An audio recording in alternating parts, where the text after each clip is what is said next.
C'est bon, je suis en direct. La vidéo en direct vient de commencer. Bonjour mes amis, bonjour. Euh, je suis en direct. Bonjour, bonjour, bonjour, bonjour. Je vais d'abord commencer par un temps de prière. Et pendant que je vais prier, vous me direz si le son est bon à votre côté. Je vais d'abord commencer par un temps de prière et vous me direz si le son est bon de votre côté. Bonjour, bonjour, bonjour à tous. Je vais commencer par un temps de prière et vous me direz si le son est bon de votre côté. J'aime bien toucher mes nœuds. C'est le défaut que j'ai. C'est ce que j'appelle mon doudou. J'aime bien toucher mon nœud, piétiner le nœud. Alors, c'est mon doudou. Vous me direz si le son est bon de votre côté.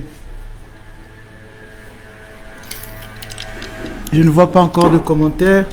Oui, bonjour, j'espère que le son est bon de votre côté. Vous me direz si le son est bon. Vous allez me rassurer si le son est bon de votre côté. Vous me rassurez si le son est bon, si vous m'entendez. De votre côté, s'il vous plaît, pour que je ne parle pas dans le vide. Vous allez me rassurer si le son est bon de votre côté, s'il vous plaît. Tous ceux qui m'écoutent, rassurez-moi si le son est bon de votre côté. Oui, le son est bon, très bien. Donc pendant que je vais prier, le son est bon, hein, vous me demandez toujours. Donc je vais d'abord commencer par un temps de prière. Et puis voilà, on va commencer par un temps de prière.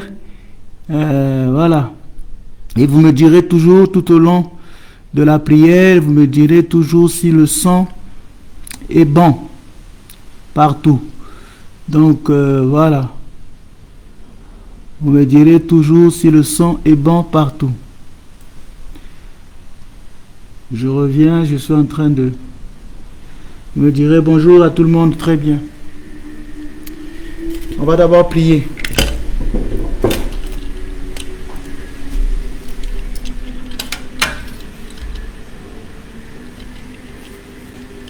Le son est bon, merci. Je vais d'abord prier.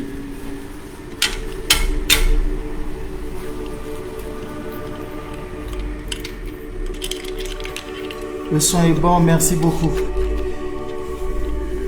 Béni est notre Dieu en tout temps, maintenant et toujours, et dans les siècles des siècles. Amen. Gloire à toi, notre Dieu, gloire à toi, Roi céleste, consolateur, esprit de vérité, toi qui es partout présent et remplissant l'univers. Trésor de tout bien et donateur de vie, viens et fais ta demeure en nous. Purifie-nous de toute souillure et dans ta bonté sauve nos âmes. Saint Dieu, Saint fort, Saint immortel, aie pitié de nous. Saint Dieu, Saint fort, Saint immortel, aie pitié de nous. Saint Dieu, Saint fort, Saint immortel, aie pitié de nous. Gloire au Père et au Fils et au Saint-Esprit, maintenant et toujours, et dans les siècles des siècles. Amen. Très sainte Trinité, aie pitié de nous. Seigneur, purifie-nous de nos péchés. Maître, pardonne-nous nos iniquités. Saint, visite-nous et guéris nos infirmités à cause de ton nom. Seigneur, aie pitié, Seigneur, aie pitié, Seigneur, aie pitié. Gloire au Père et au Fils et au Saint-Esprit, maintenant et toujours et dans les siècles des siècles. Amen. Notre Père qui es aux cieux, que ton nom soit sanctifié, que ton règne vienne. Que ta volonté soit faite sur la terre comme au ciel. Donne-nous aujourd'hui notre pain de ce jour. Pardonne-nous nos offenses, comme nous pardonnons nous aussi à ceux qui nous ont offensés. Et ne nous laisse pas entrer en tentation, mais délivre-nous du malin. Car c'est à toi qu'appartiennent le règne, la puissance et la gloire. Père, Fils et Saint-Esprit, maintenant et toujours, et dans les siècles des siècles. Amen. Seigneur, fais-moi miséricorde. Seigneur, fais-moi miséricorde. Seigneur, fais-moi miséricorde. Seigneur, fais-moi miséricorde. Seigneur, fais-moi miséricorde. Seigneur, fais-moi miséricorde. Seigneur, fais-moi miséricorde. Seigneur, fais-moi miséricorde. Seigneur, fais-moi miséricorde. Seigneur, fais-moi miséricorde. Dieu éternel, Roi très saint, Créateur du ciel et de la terre, ô Jésus-Christ, Fils du Père sans commencement, qui est toi-même sans commencement, toi qui dans ton insondable bonté m'as appelé du non-être à cette vie, qui m'a accordé la grâce du baptême et la nouvelle naissance d'en haut. qui a apposé le sceau de ton Esprit Saint sous les membres de mon corps et qui a fait naître en mon cœur le désir de te chercher. Toi le seul vrai Dieu, écoute à présent ma prière. Je n'ai de vie, de lumière et de joie qu'en toi seul, ô Dieu. Je ne suis pas digne de lever les yeux vers toi à cause du grand nombre de mes péchés. Mais tu as dit à tes disciples, tout ce que vous demandez avec foi dans la prière, vous le recevrez. Et encore, tout ce que vous demandez en mon nom, je le ferai. Aussi, j'ose t'invoquer. Purifie-moi de toute souillure de la chair et de l'esprit, et apprends-moi comment te prier. Bénis ce jour que tu m'as donné. À moi, ton indigne serviteur, et par la puissance de ta bénédiction, rends-moi digne en tout temps et en tout lieu, avec un cœur pur, de parler et d'agir pour ta gloire, avec patience, humilité et amour, dans un esprit de paix et de douceur, avec grandeur d'âme et de sagesse, et de te garder toujours devant mes yeux.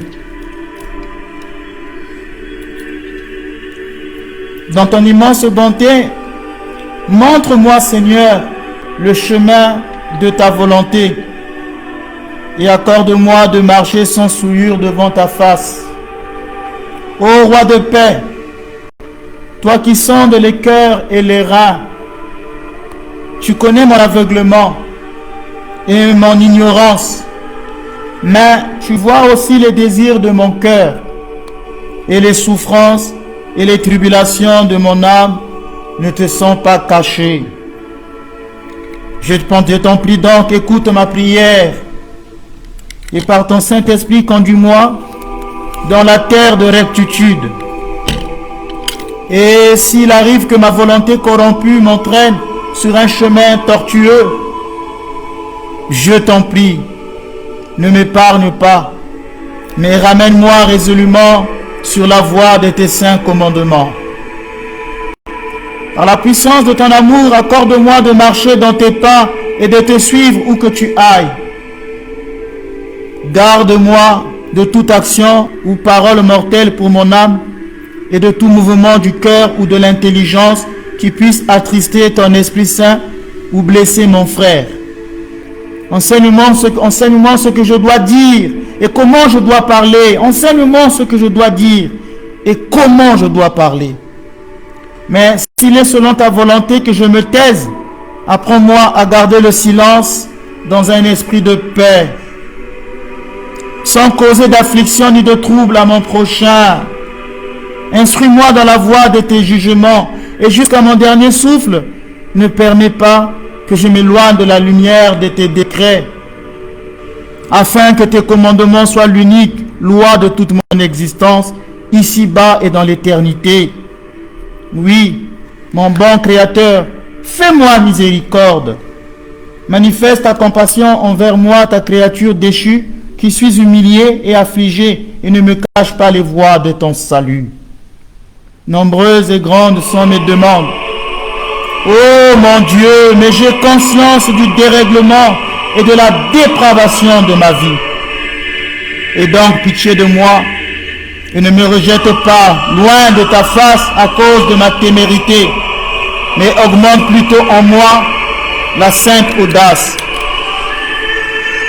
Et rends-moi digne, moi plus souillé que tous les hommes, de t'aimer comme tu l'as ordonné, de tout mon cœur, de toute mon âme, de toute ma pensée, de toute ma force, de t'aimer de tout mon être.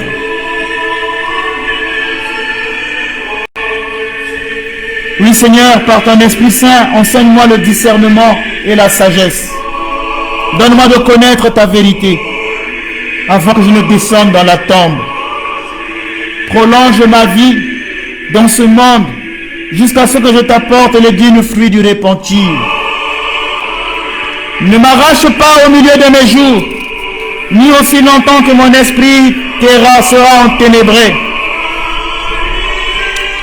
Et quand il te plaira de mettre un terme à ma vie misérable, préviens-moi, pour que je puisse préparer mon âme à te rencontrer. En ce grand jour et cette heure redoutable, reste à mes côtés, Seigneur.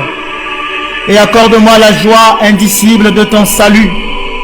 Purifie-moi de tout ce que j'ai gardé secret et de toute iniquité qui se cache en moi. Et donne-moi une bonne récompense devant ton redoutable tribunal. Oui, Seigneur, dans ta grande miséricorde et ton immense amour des hommes, exauce ma prière. Amen.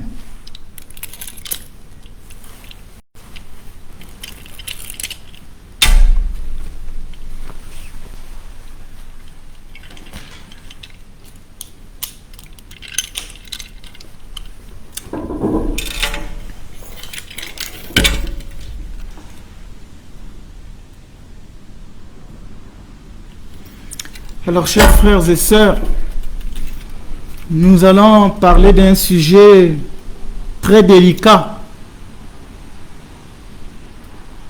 Un sujet très délicat, et mon but n'est pas de blesser. Le thème d'aujourd'hui, c'est peut-on être prêtre sans être formé? Un danger spirituel pour l'Église orthodoxe en Afrique.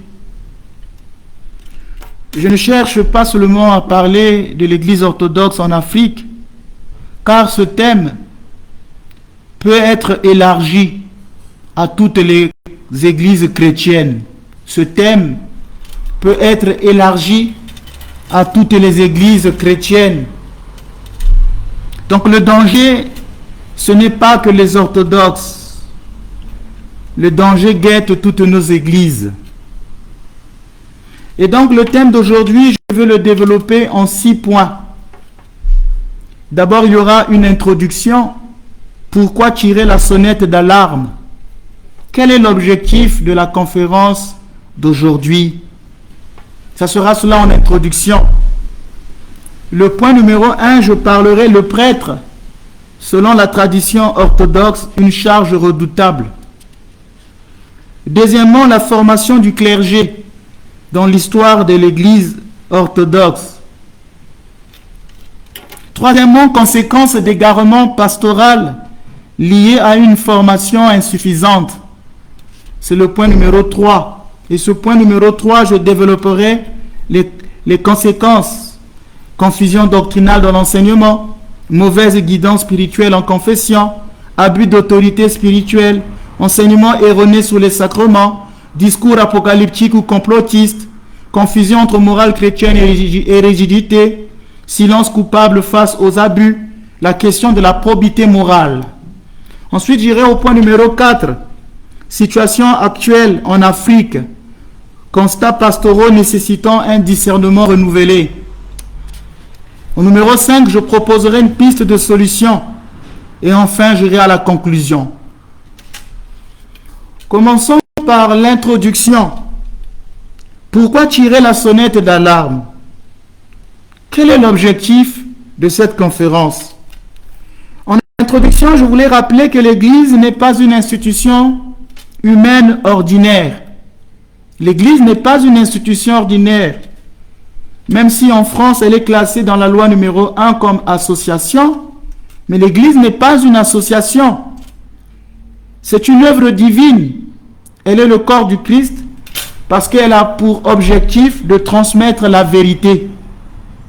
Le but de l'Église, c'est de transmettre la vérité. Le prêtre est un enseignant de la foi. Il n'est pas seulement un célébrant. Il n'a pas seulement pour vocation de célébrer, mais de transmettre la foi. Ainsi, la qualité du clergé engage directement la vie ecclésiale. Vous connaissez l'adage de Napoléon qui disait « Il n'y a pas de mauvais soldats, il n'y a que des mauvais officiers ». Et donc, si le prêtre n'a pas la qualité du clergé, cela va engager directement la vie ecclésiale. Il faut donc rappeler cette mission du prêtre. Dans l'orthodoxie, comme dans l'Église catholique, le prêtre a 3 missions. Celui d'enseigner, celui de sanctifier et celui de guider ou de gouverner. Le prêtre enseigne, il sanctifie, il guide, il gouverne. Mais la question dès lors qu'il faudrait se poser, Peut-on guider les âmes? Peut-on guider les âmes sans être soi-même instruit et éprouvé? Peut-on guider les âmes sans être soi-même instruit et éprouvé? Peut-on transmettre la foi sans l'avoir reçue et comprise? Peut-on transmettre la foi sans l'avoir reçue et comprise? Le sujet d'aujourd'hui est donc sérieux. C'est un sujet délicat.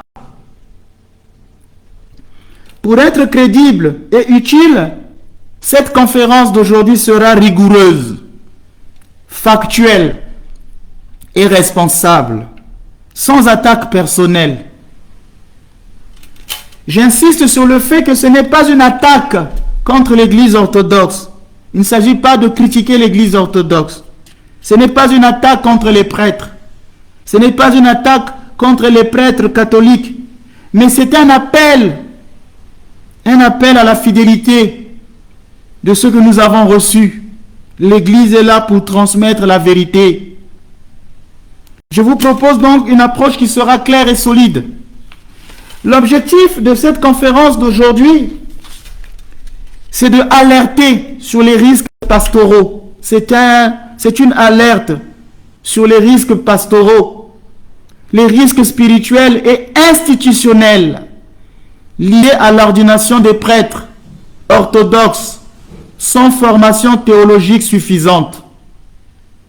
L'ordination des prêtres orthodoxes sans formation théologique suffisante. L'absence ou l'insuffisance de discernement moral et spirituel chez certains candidats. Certains candidats qui manquent l'idonéité pour être prêtre. Pour être prêtre, il ne suffit pas seulement d'être spirituel ou intellectuel. Il faut des sujets idoines. Les conséquences pour les fidèles et pour la crédibilité de l'Église. S'il faut ordonner tout, il faut ordonner n'importe qui, sans enquête, sans formation, ça touche la crédibilité de l'Église orthodoxe et pour nos frères catholiques aussi la crédibilité de l'Église ou des communautés auxquelles ces candidats-là appartiennent. Donc c'est un sujet très important. Nous ne sommes pas en train de jouer au Tintin, au Milou. On n'est pas dans une bande dessinée. On est dans un sujet grave. J'ai fini mon introduction, je vais passer au point numéro 1. Le prêtre, je remettrai ces sujets-là quand je vais finir la vidéo, je reviendrai pour remettre tout ça, pour remettre mon programme. Le point numéro 1, le prêtre selon la tradition orthodoxe. Dans la tradition orthodoxe, c'est une charge redoutable. Dans l'église orthodoxe, je ne sais pas, je vais chercher le livre de la liturgie.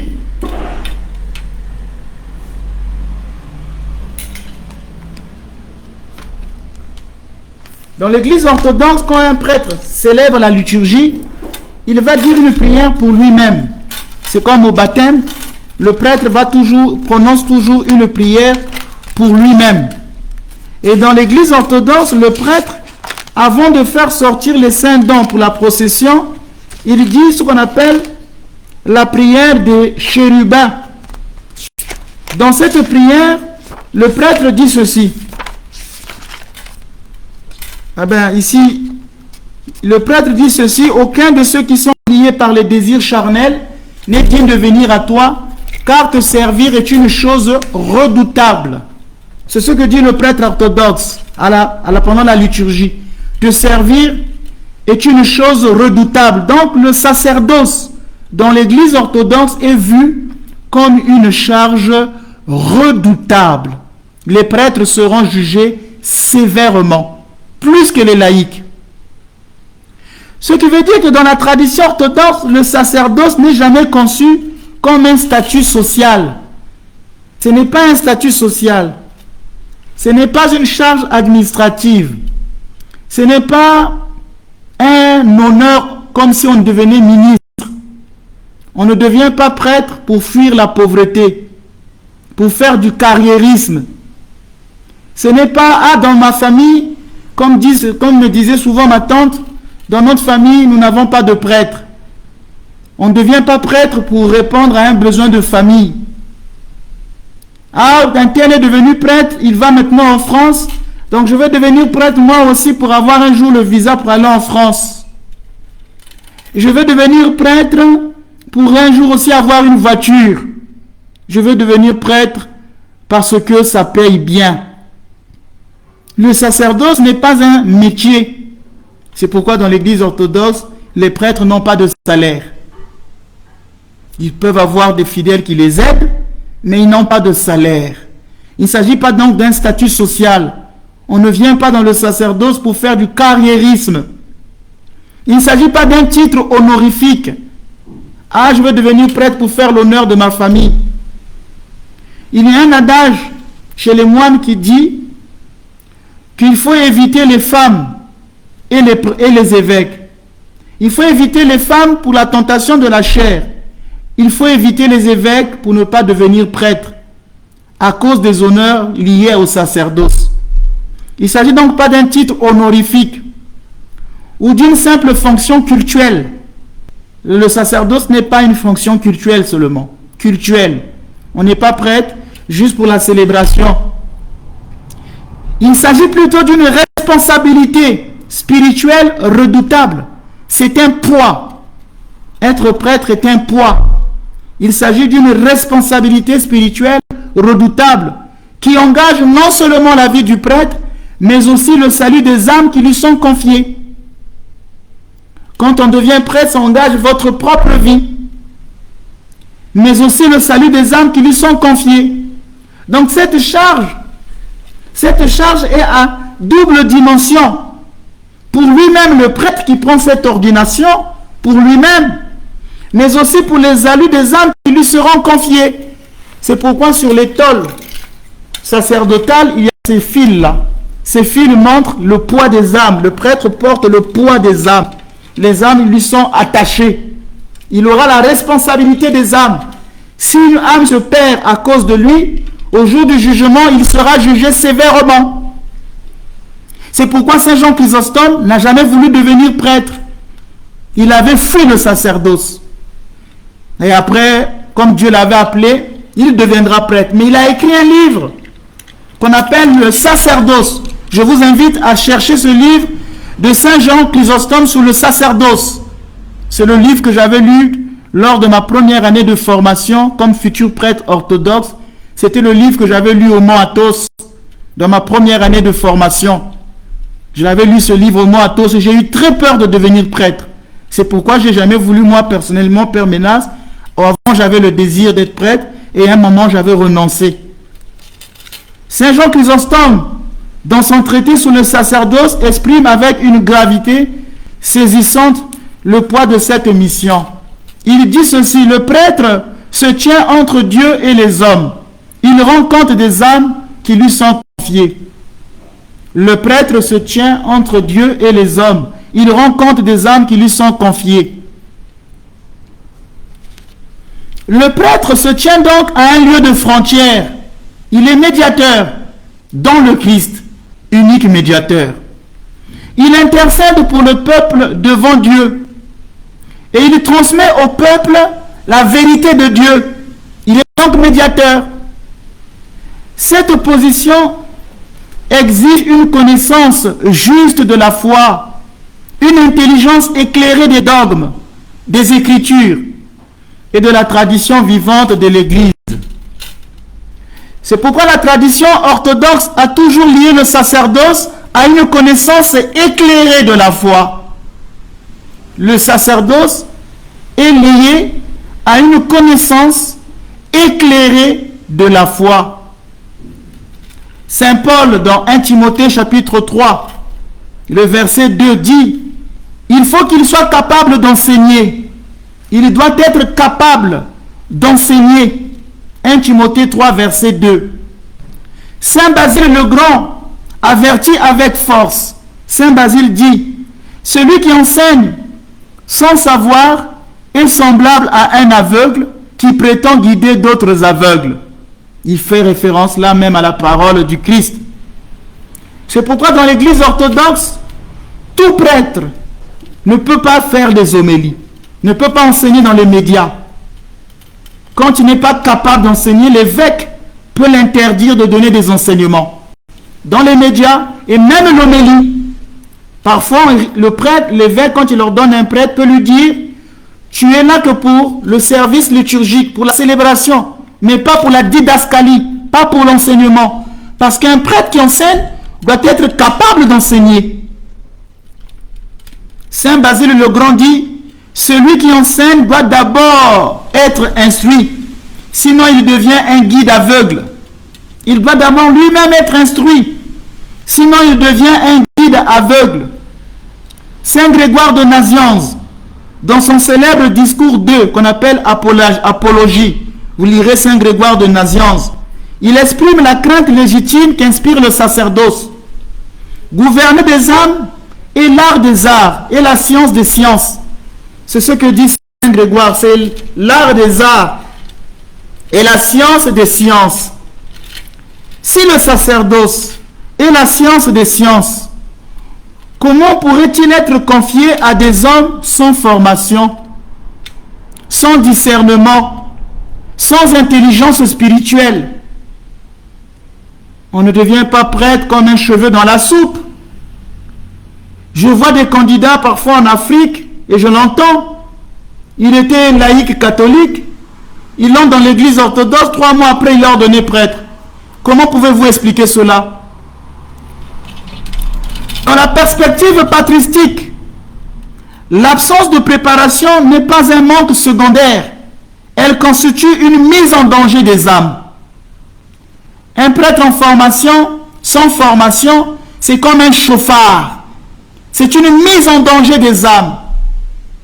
Si aujourd'hui, l'institution commence à donner des permis de conduire à des personnes qui n'ont pas été à l'auto-école, si ces personnes tuent, les personnes sont coupables.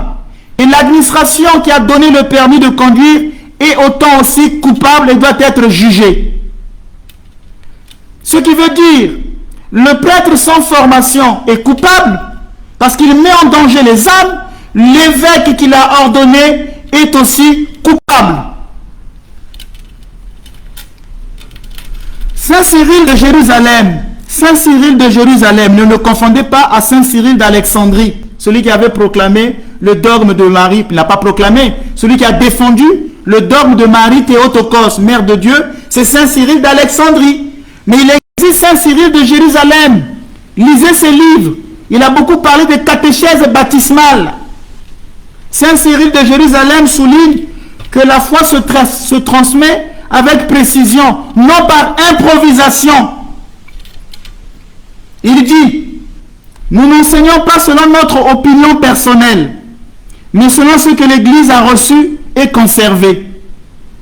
Ce qui veut dire que dans l'Église, un prêtre est chargé d'enseigner ce que l'Église a reçu et conservé. Il ne donne pas son opinion personnelle. Alors, ce qui veut dire, lorsque le prêtre ignore la tradition, il cesse d'être un témoin fidèle et devient un vecteur de confusion. Saint Irénée de Lyon l'avait déjà constaté face aux hérésies. Il disait: l'erreur ne se présente jamais nue, de peur d'être reconnue. Elle se part de la ressemblance de la vérité. C'est comme aujourd'hui les prêtres orthodoxes. Ils vont mettre une étole, une belle croix, apparence d'être un prêtre. Mais ce n'est pas l'ordination qui fait de toi un prêtre.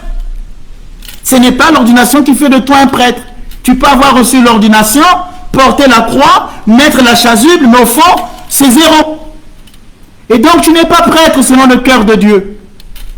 C'est pourquoi Saint Irénée de Lyon dit: l'erreur ne se présente jamais nue, de peur d'être reconnue. Elle se part de la ressemblance de la vérité. Vous avez un homme qui se part de la ressemblance du sacerdoce, mais il n'est pas prêtre.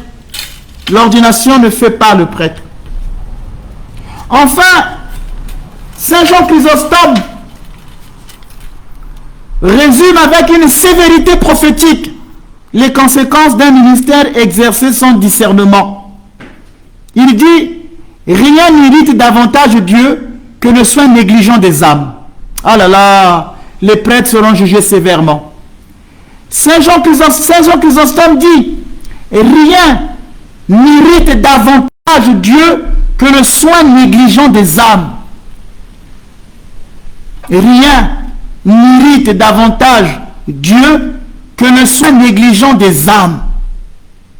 Ainsi, dans la tradition orthodoxe, l'ignorance théologique d'un prêtre n'est pas une faiblesse excusable, mais une faute grave, car elle trahit la confiance de l'Église et met en péril ce que le Christ lui a confié. Un prêtre qui ignore la théologie, un prêtre qui n'a pas fait la formation théologique, ce n'est pas une faiblesse excusable, c'est une faute grave de la part du prêtre et de la part de l'évêque qui ordonne. Elle trahit la confiance de l'Église et met en péril ce que le Christ lui a confié. C'était le point numéro 1.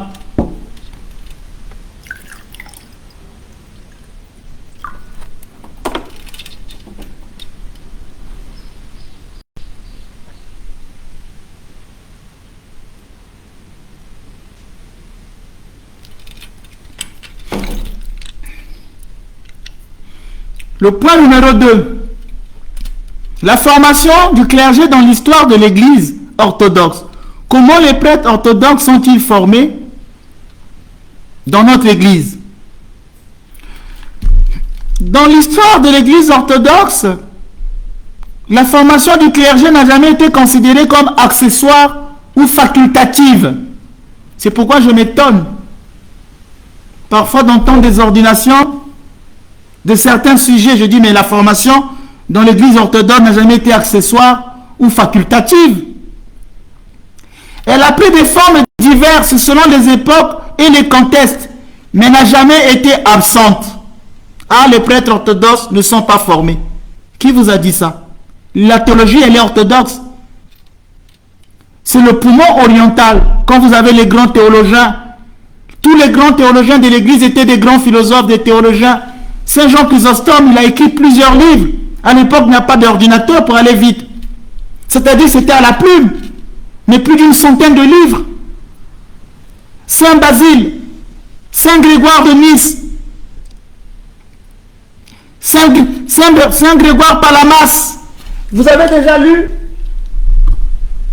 Saint Grégoire Palamas?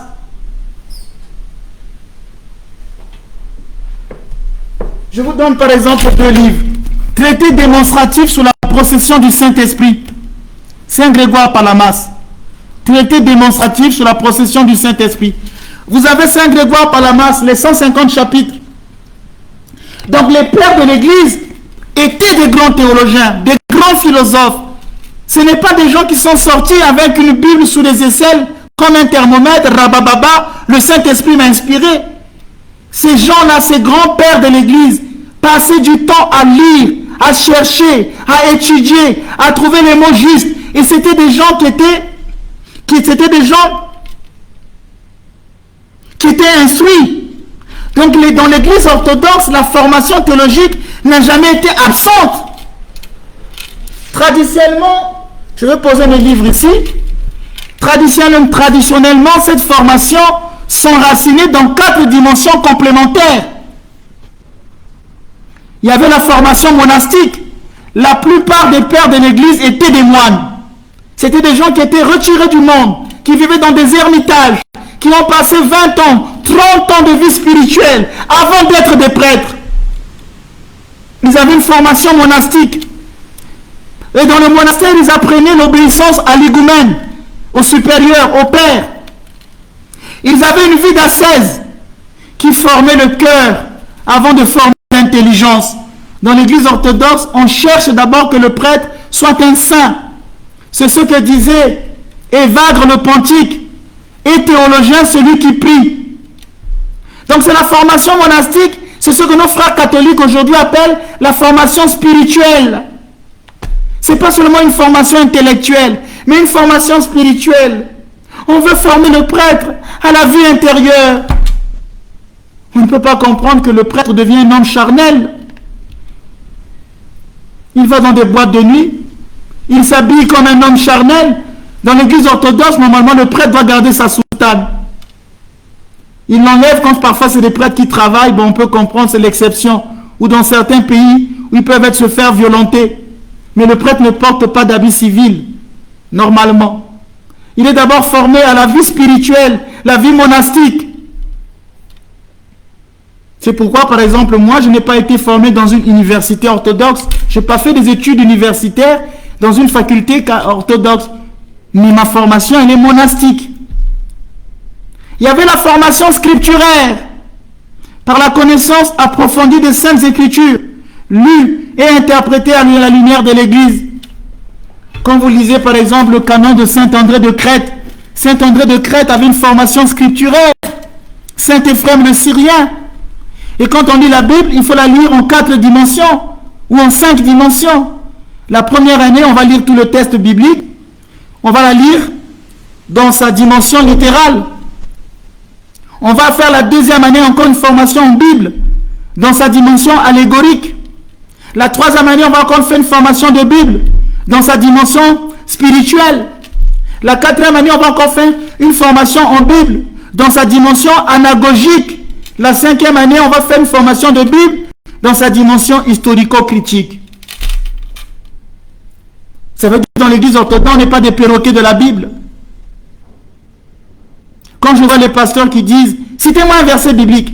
La Bible déclare, Matthieu tant. Et moi, quand je lui réponds, mais tu penses que ce texte-là, tu es le seul à l'avoir lu? Comme si avec eux. Mais parce que dans notre formation, nous lisons la Bible pendant 5 ans. On lit, on relit, on lit, on relit. Avec plusieurs formes de dimensions, pour mieux la comprendre. Il y a la formation patristique, par l'assimilation de l'enseignement des pères, qui sont les garants de la foi orthodoxe. Il faut avoir lu Saint Jean Chrysostome, Saint Basile, Saint Grégoire de Palamas, Saint Grégoire le théologien, Saint Éphrem le Syrien, Saint Cyril d'Alexandrie, Saint Cyril de Jérusalem, Saint Ambroise de Milan, Saint Augustin d'Hippone, tous ces pères-là. Il y a la formation ascétique par le combat spirituel contre les passions, lutter contre l'orgueil, lutter contre la sédie, lutter contre les passions, la gourmandise. La formation à l'ascèse. L'église orthodoxe veut que le prêtre soit saint. Il doit être un saint. Le combat spirituel, la maîtrise des passions, l'acquisition du discernement spirituel, les vertus, l'humilité. Je connais un prêtre orthodoxe qu'on a sanctionné dans un pays en Afrique. Une fois qu'il a été sanctionné, il est reparti dans son ancienne église orthodoxe où il s'est dit évêque. Pourquoi? Eh bien parce qu'il n'a pas reçu une formation ascétique. Il ne connaît pas l'humilité. Dans l'église, un prêtre ne se rébelle pas.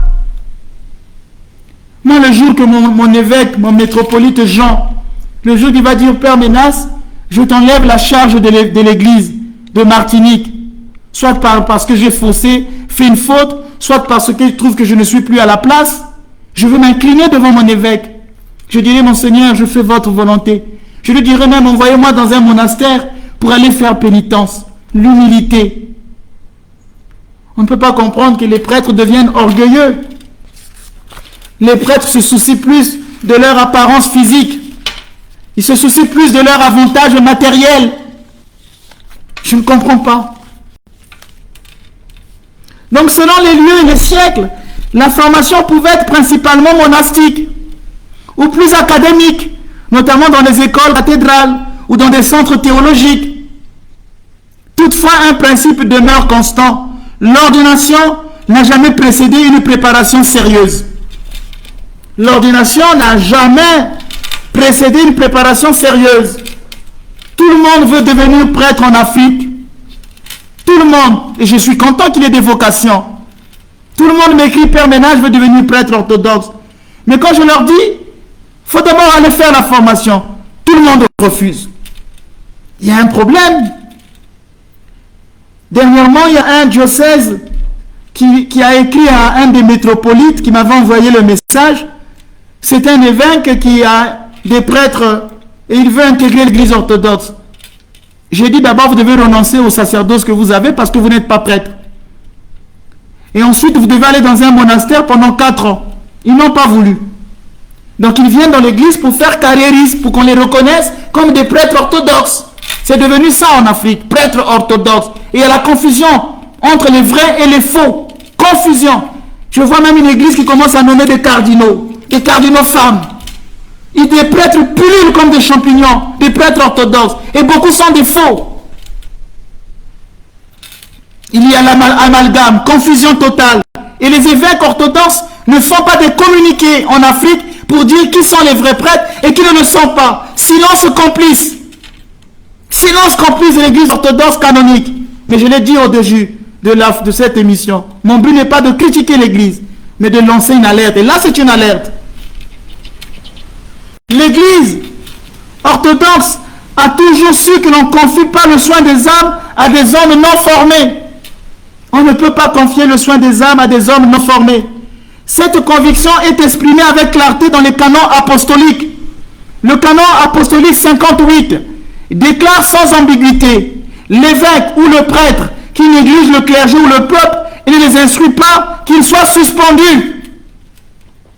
Un évêque qui ne forme pas ses prêtres, ne fait pas le tout pour les former, il doit être suspendu. Dernièrement, j'ai vu un prêtre m'appeler de l'Afrique et me dit: Père, maintenant je veux que tu me formes en théologie. J'ai dit: mais tu es prêtre orthodoxe.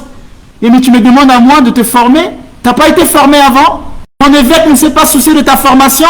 Comment as-tu été formé? En combien de temps? Comment tu fais pour être prêtre? Je ne comprends pas. Et tout à l'heure, je disais, dans l'introduction de mon livre, je disais que si vous ne faites pas ça, eh bien, il y aura un problème. Il y aura ce qu'on appellera la crédibilité de l'Église. Quand nos frères catholiques voient ça, comment va-t-on voir la crédibilité des prêtres orthodoxes? Ce monsieur-là était chez nous catholique, il était catéchiste, il était berger. Tout à coup, vous le trouvez à l'église orthodoxe, il est devenu prêtre. En 2 mois, en 3 mois. Quelle est la crédibilité? Et après, le Père Minas va être mélangé à tous ces gens-là? Quelle est la crédibilité? Nous avons, nous, dans l'église orthodoxe, un grand théologien qu'on appelle Jean-Claude Larcher. C'est même pas un prêtre. Regardez. Jean-Claude Larcher. Jean-Claude Larcher n'est pas un prêtre. Il est spécialiste en patristique. Il a écrit ce livre, Personne et nature. C'est un laïc. Jean-Claude Larcher, la vie sacramentelle. Jean-Claude Larcher, la vie liturgique. Jean-Claude Larcher, c'est un gros livre, hein? Thérapeutique des maladies spirituelles. Il n'est pas prêtre. Hein? Jean-Claude Larcher, l'église corps du Christ. L'église corps du Christ, nature et structure. Jean-Claude Larcher, Dieu ne veut pas la souffrance des hommes. Jean-Claude Larcher, thérapeutique des maladies mentales. Jean-Claude Larcher, théologie de la maladie. Jean-Claude Larcher, l'inconscient spirituel. Jean-Claude Larcher, théologie du corps. Jean-Claude Larcher, une fin de vie paisible sans douleur. J'ai encore tous les livres que je n'ai pas cités. Jean-Claude Larcher, le chrétien devant la maladie et la souffrance, la mort. Jean-Claude Larcher, l'iconographe et l'artiste. Jean-Claude Larcher, transfigurer le genre. Jean-Claude Larcher, théologie du corps, la vie après la mort. Jean-Claude Larcher, qu'est-ce que la théologie? Jean-Claude Larcher, petite théologie pour les temps de pandémie. Jean-Claude Larcher, la prière de Jésus. C'est pas un prêtre, hein? Donc ce n'est pas l'église orthodoxe qui manque de formation.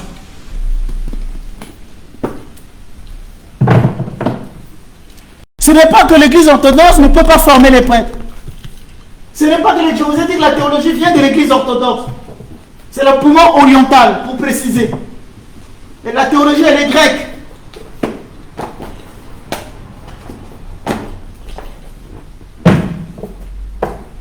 La théologie, elle est grecque. Vous avez vu? Et après, on va dire que oui, mais les prêtres orthodoxes ne sont pas formés. C'est la faute donc de celui qui ordonne. C'est pas la faute de l'église orthodoxe. C'est la faute de celui qui ordonne. La formation existe dans l'église orthodoxe. Moi, j'ai une formation. J'étais catholique. Je suis toujours catholique parce qu'on partage la catholicité avec nos frères. J'étais au grand séminaire à Brazzaville, après le bac. Ensuite, quand mes supérieurs ont décidé que je devais continuer ma formation intellectuelle à l'université, je suis allé à l'université. J'ai fait une licence de philosophie, spécialité épistémologie, et ensuite j'ai fait une licence en psychologie. Et quand je suis rentré dans l'église orthodoxe, le père Théologos m'a envoyé au Mont Athos. Et de temps en temps, je faisais la vie monastique au Congo. Comment on appelle ça? Au monastère de Dolisie. Et tout ça, ça m'a pris presque 18 ans dans mon parcours. Je n'ai pas été ordonné aussitôt. Quand mon évêque, monseigneur Jean de Dougna, m'a vu, il m'a donné encore 2 ans d'attente, alors que j'avais déjà terminé. Il ne faut pas dire que c'est l'église orthodoxe. C'est parfois certaines structures qui sont complaisantes. Je suis arrivé ici en Martinique, un jour, il y a un prêtre catholique qui disait « Ah, les orthodoxes n'étudient pas. » Vous voyez, on donnait une mauvaise crédibilité de l'église orthodoxe, nos frères. Parce que peut-être que ce prêtre connaissait quelqu'un qui est devenu prêtre comme ça.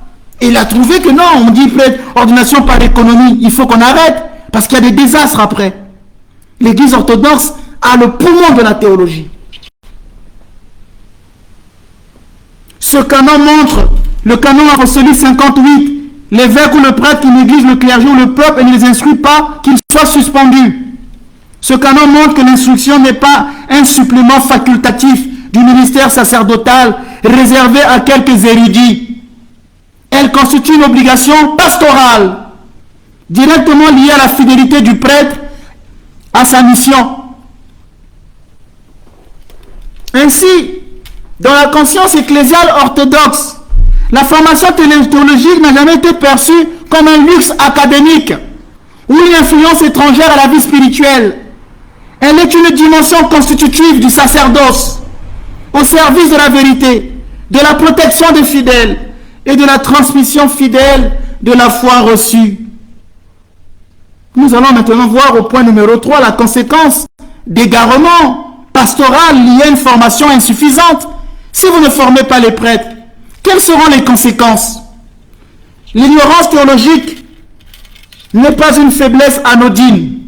Elle devient rapidement nocive, car un prêtre mal formé risque, je vais donner des exemples sans attaquer les personnes, mais en donnant des faits. Il y aura numéro 1, si un prêtre n'est pas formé, conséquence numéro 1, confusion doctrinale dans l'enseignement. Confusion doctrinale dans l'enseignement. Un prêtre mal formé peut enseigner des erreurs au lieu de la vérité. Donc vous allez donner une eau suspecte aux fidèles. Ce n'est plus l'eau authentique, l'eau qui sort de la vérité que le Christ nous a laissée. Vous allez leur donner le poison. C'est une eau suspecte. Vous allez réduire la foi orthodoxe à des opinions personnelles. Vous allez mélanger orthodoxie et ésotérisme. Orthodoxie et ésotérisme. Psychologie populaire ou idéologie politique. Idéologie politique. Vous allez nier ou déformer des dogmes fondamentaux. Trinité, incarnation, sacrement. Je vous donne un exemple. Je connais un prêtre orthodoxe qui dans sa paroisse, je dis je n'attaque pas les personnes, je donne des faits, qui dans sa paroisse fait réciter le credo aux fidèles. Et dans le credo, il dit aux fidèles, je crois en l'Esprit Saint qui procède du Père et du Fils. Pour nous, l'Église orthodoxe, l'Esprit Saint procède du Père. Mais les fidèles récitent le credo à la manière des catholiques. J'ai fait une alerte là-dessus. Silence de l'institution. Mais normalement, il devait être réduit à l'état laïque, ou bien on devait l'engueuler, le blâmer et lui donner le vrai credo. Pourquoi l'Église n'agit pas? Je connais des fidèles qui sont venus me voir et qui disent, Père Ménas, je ne sais pas dans quel pays que ça s'est passé, je vous ai dit que je ne veux pas donner le lieu. Père Ménas, je suis allé voir le prêtre. Et le prêtre m'a dit d'acheter des bougies rouges, des bougies noires, des bougies bleues, du parfum Saint-Michel, de l'eau de rose de Sainte Rita, d'aller prendre une goutte d'eau à la mer, de faire tel mélange. On confond donc, on mélange l'orthodoxie à des pratiques ésotériques. Et quand j'ai vérifié l'histoire de ce prêtre, je découvre que ce prêtre était dans des églises catholiques gallicanes, des églises bizarres là, où il avait été formé. Il ramène ces pratiques dans l'église orthodoxe. Et les gens pensent que c'est ça l'église orthodoxe. C'est pourquoi je disais que ça va toucher la crédibilité de l'église orthodoxe. Et même parfois dans les milieux catholiques, ça s'est parfois produit aussi. Des candidats qui viennent au sacerdoce pour les exorcismes. Dès qu'ils sont ordonnés prêtres, la première année, ils se lancent dans l'exorcisme. C'est peut-être un ministère coûteux, juteux, hein? Et avec des pratiques qui ne sont pas des pratiques catholiques. Poudre Saint-Michel, parfum Saint-Michel, bougie noire, bougie bleue, talisman, triangle isocèle. C'est quoi c'est? Aujourd'hui, par ma voix, c'est le Christ qui vous interpelle. Ne voyez pas le Père Ménas. C'est le Christ qui vous interpelle. Vous faites une confusion. Conséquence, les fidèles ne savent plus ce que croit réellement l'Église et développent une foi subjective, une foi instable. Et Saint Cyril de Jérusalem dit, la foi ne s'invente pas, elle se reçoit. La foi ne s'invente pas, elle se reçoit. Ça, c'était la première conséquence. Deuxième conséquence, mauvaise guidance spirituelle en confession. Mauvaise guidance spirituelle en confession. Faute de discernement théologique et ascétique, un prêtre peut banaliser le péché grave. Dieu pardonne tout. Inutile de lutter, mais Dieu pardonne tout. Et en confession, on se met à donner tous les jours l'absolution à tous ceux qui viennent se confesser. On banalise le péché. On impose parfois des pénitences excessives ou humiliantes lors de la confession. On va imposer des pénitences excessives ou pour humilier celui qui est venu se confesser. Ou bien on va confondre la confession à un contrôle psychologique. Un prêtre en confession ne pose pas de questions. Sauf quand le péché est mal dit, il peut guider la confession. Mais il ne pose pas de questions dans le cadre de la curiosité malsaine. Moi, quand je confesse les fidèles, vous pouvez leur demander, il va vous dire que le prêtre ne parle jamais. Dès qu'il a fini, je lui dis, t'as fini? Oui. Je vais lui envoyer un livre ou bien je vais lui dire, fais-moi pénitence en me disant, Seigneur, fais-moi miséricorde 40 fois. C'est tout. Je ne vais pas poser des questions. Ah, mais avec qui tu avais couché? C'était qui le monsieur là? Comment ça s'est passé? Ça, c'est dans la direction spirituelle. Mais pas en confession. Je vais vous donner un exemple. Je connais un prêtre. Je ne cite pas si les catholiques orthodoxes, puisque ce sujet, on m'a dit, il y a un prêtre catholique qui m'a appelé, qui m'a dit, non, ce n'est pas que les orthodoxes, hein, ce que tu vas développer. Il faut le généraliser. Je connais un prêtre qui reçoit quelqu'un en confession, un homme. Et cet homme lui dit, le prêtre sait que cet homme a deux femmes. Il a la femme officielle, qu'il a mariée à l'église, et il y a une seconde femme, dehors. Et le monsieur vient se confesser.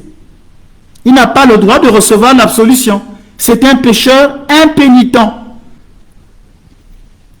Si le prêtre ne sait pas c'est quoi un pécheur impénitent, s'il n'a pas étudié la théologie morale, comment voulez-vous qu'il soit confesseur? C'est pourquoi dans l'église orthodoxe, tout prêtre n'est pas confesseur. Moi je confesse parce que l'évêque a vu la maturité de mes connaissances, la maturité spirituelle. Il m'a confié le pouvoir de confesser. Mais normalement, quand un prêtre ordonne dans l'église orthodoxe, vous pouvez faire des années sans confesser. Il y a des prêtres qui ne savent pas. Il y a des prêtres, par exemple, qui ne savent même pas que ceci n'est pas un péché. Parce qu'il y a des personnes qui ont des scrupules, qui viennent en confession avec des scrupules. Conséquence, si un prêtre n'a pas été formé en théologie morale, à l'éthique. La conséquence, c'est quoi? Les gens qui viennent se confesser auront la conscience endurcie. Parce qu'eux-mêmes ne savent même pas c'est quoi un péché. Ils ne savent même pas la gravité de leur péché. C'est pourquoi on demande aux gens d'aller se confesser. Je disais à un protestant, dernièrement, on va se confesser à un prêtre, pas seulement parce qu'il y aurait un pouvoir, mais parce que la confession a un caractère pédagogique. Quelqu'un qui se confesse seul à la maison, parfois ne sait même pas que telle chose est un péché. Moi, je me rappelle un jour, j'ai dit à une femme, mais tu sais que tu as tué un animal, c'est un péché. Comment ça, c'est un péché? Ben oui, parce que tu n'avais pas l'intention de le manger. Il y a des gens qui la conscience n'est même pas éclairée. Il y a des gens qui n'ont pas de conscience éclairée. À la maison, parfois, il va prier, il ne sait même pas que ce qu'il a fait là est un péché. C'est pourquoi quand on va auprès d'un prêtre, c'est dans un caractère aussi pédagogique. Mais si le prêtre n'a pas de formation, la conscience de celui qui vient se confesser est endurcie. Ou la personne va tomber dans la culpabilité maladive. Culpabilité maladive ou le désespoir. Saint Jean Chrysostome dit, le remède mal administré tue au lieu de guérir. Le remède qui a été mal administré tue au lieu de guérir. Toi, le prêtre, tu es le médecin des âmes et des corps. Tu donnes un mauvais remède.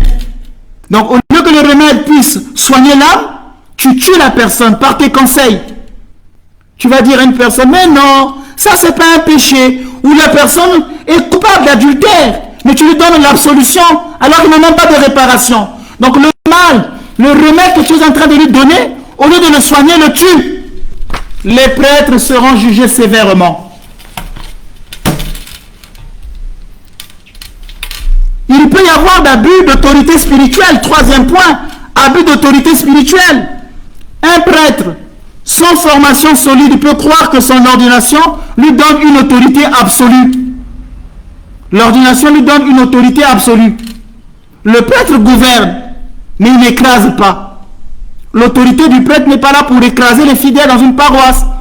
Il dirige en collégialité. Mais il y a des prêtres qui sont devenus des patrons de paroisse, au lieu d'être des administrateurs. Des prêtres qui prennent, il y a des prêtres orthodoxes parfois comme ça aussi que je vois, qui deviennent les propriétaires des paroisses. Alors que la paroisse, on la dirige en communion avec l'évêque. Ils ne veulent même pas voir d'autres prêtres dans leur église. Ils ne les invitent jamais. Ils ne veulent pas former les jeunes à les remplacer. Et le jour qu'ils vont mourir, la paroisse meurt avec le prêtre. Parce que le prêtre était propriétaire de paroisse. L'ordination d'un prêtre ne lui donne aucune autorité absolue. Ses paroles ne sont pas infaillibles. Conséquence, les fidèles sont soumis. Ils sont manipulés, parfois exploités spirituellement ou matériellement. Un prêtre ne peut pas imposer des dîmes. Un prêtre ne demande pas de l'argent. Il demande, il y a dans l'église, il y a les normes pour que le prêtre vive. Ce sont les honoraires de messe. Il ne peut pas aller au-delà du prix fixé par l'église. Sinon, il tombe dans la simonie. Il ne peut pas dire que pour bénir ta maison, il fixe un prix. Il est dans la simonie. L'offrande devait être volontaire pour les bénédictions. Mais il ne devait pas être fixé. Dans l'église catholique, il y a d'autres lois. Il y a ce qu'on appelle, j'ai oublié le terme. Parfois, quand il y a des messes ou des funérailles, ils vont fixer les prix. J'ai oublié le terme, ça va me revenir au fur et à mesure certainement. Il y a les honoraires, il y a les... Si quelqu'un connaît peut me mettre. Hein. Si un prêtre catholique qui me suit s'il vous plaît, parce que les gens parfois vont confondre, ils peuvent se retourner en disant, mais les prêtres catholiques, et parfois fixent les funérailles. Il y a un terme là en droit canon.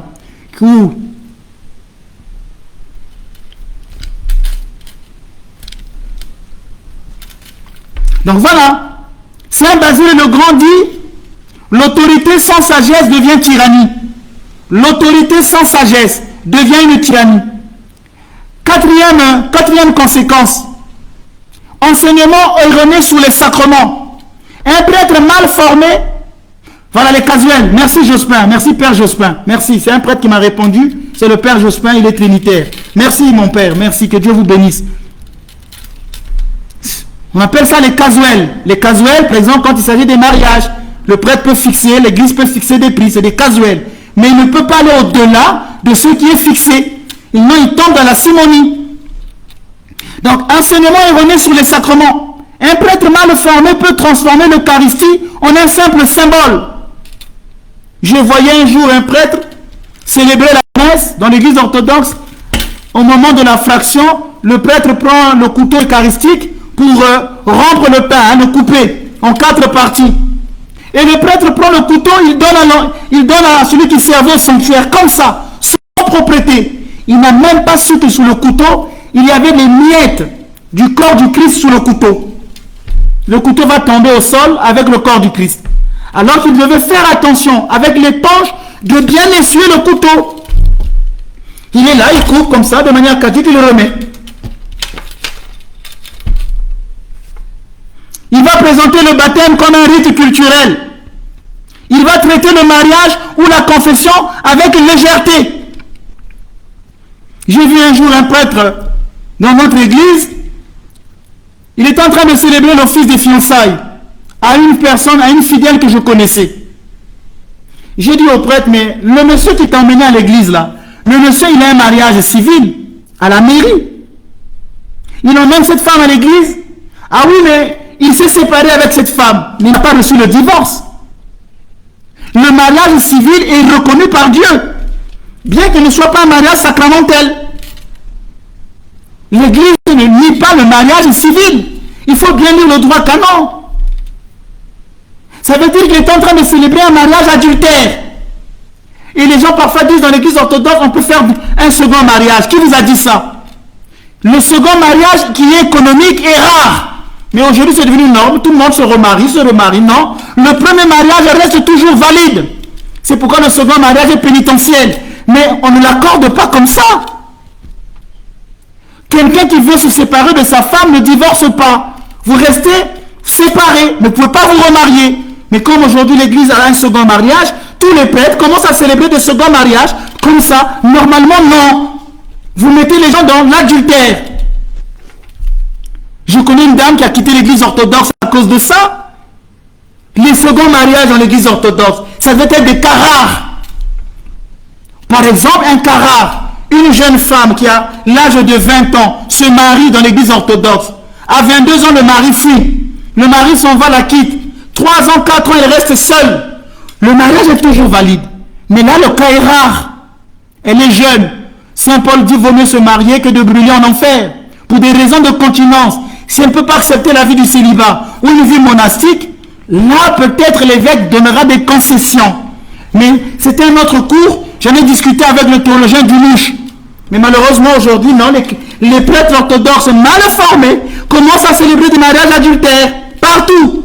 Et on va me faire la guerre, pauvre menace. Qui m'avait dit de prêcher l'évangile? Mais qui, Seigneur? Tous les jours, je n'ai que des ennemis. Tous les jours, Seigneur, parce que je viens prêcher une parole de vérité, pendant que les autres se taisent. Et tous les jours, on va m'insulter. Je ne crée que des ennemis. Pourtant, je ne fais qu'enseigner ce que l'Église enseigne.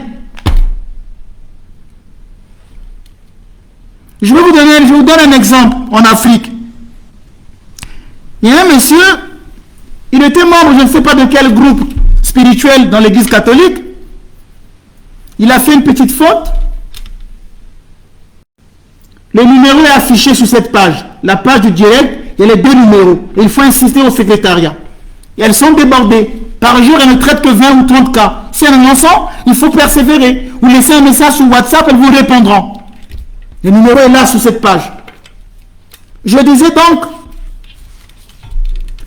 il n'a pas, comme il a manqué d'humilité, au lieu d'écouter ce que les évêques catholiques lui disaient. Comme je disais, mais si un prêtre n'a pas l'humilité, s'il n'a pas été formé à la 16, vous allez voir des dérives.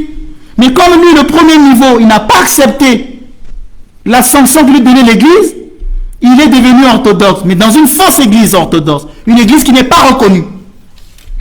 Tout à coup, on devient évêque. Et les gens pensaient que c'était la vraie église orthodoxe. Ils ont dit quoi? Mais il était chez nous. Il a fait que 3 mois. Il était plutôt un catéchiste. Comment il se fait-il qu'il est devenu évêque orthodoxe? Et les gens pensent que c'est ça l'église. Ça décrédibilise l'église orthodoxe.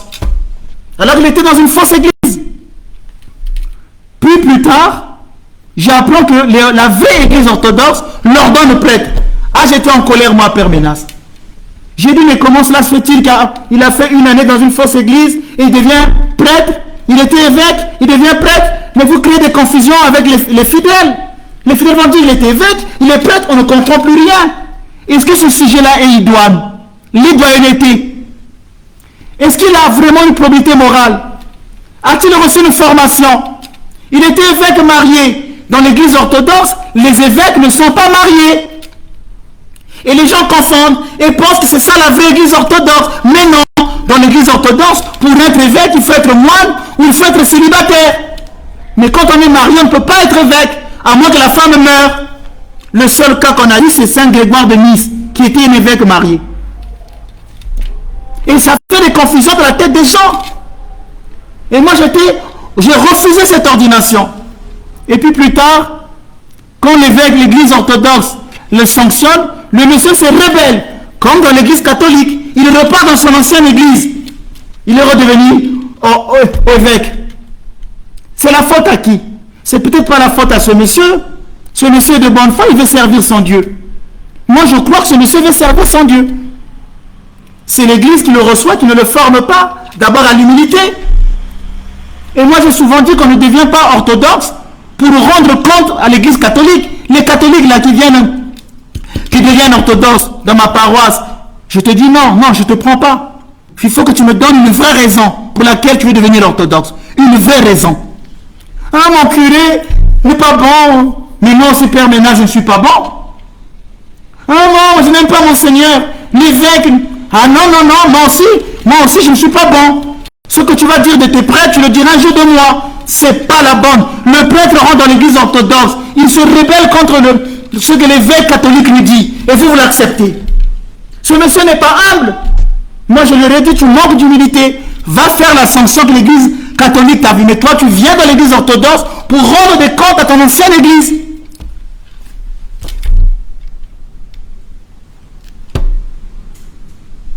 Et après, c'est les fidèles. Les fidèles ne savent plus où est le vrai sacrement. Ils vont communier la main de quelqu'un qui n'a pas le sacrement. Oh non, le corps du Christ, c'est du pain qu'on doit mettre du beurre, comme disait Monseigneur Bienvenu, archevêque de Brazzaville. Ce n'est pas la vraie communion. Ce sont des faux sacrements. Les gens vont se confesser à quelqu'un qui n'est pas prêtre. Il va croire que son péché avait été pardonné. Mais non. C'est pourquoi l'Église devait faire des communiqués.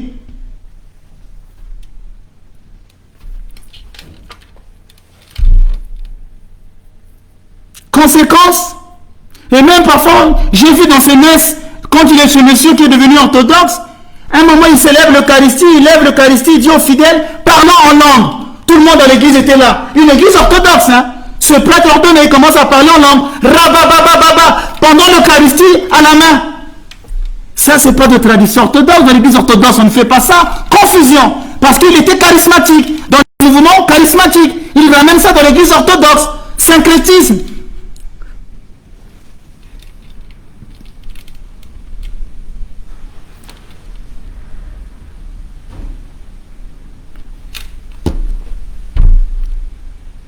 Les sacrements perdent leur sens salvifique et deviennent des formalités vides. Les sacrements perdent leur sens salvifique et deviennent des formalités vides. Cinquième conséquence, discours apocalyptique ou complotiste. Par ignorance théologique, par ignorance biblique, par manque de formation théologique et biblique, certains prêtres interprètent l'Apocalypse de manière littéraliste, annoncent des dates, des signes, des peurs, nourrissent l'angoisse plutôt que l'espérance.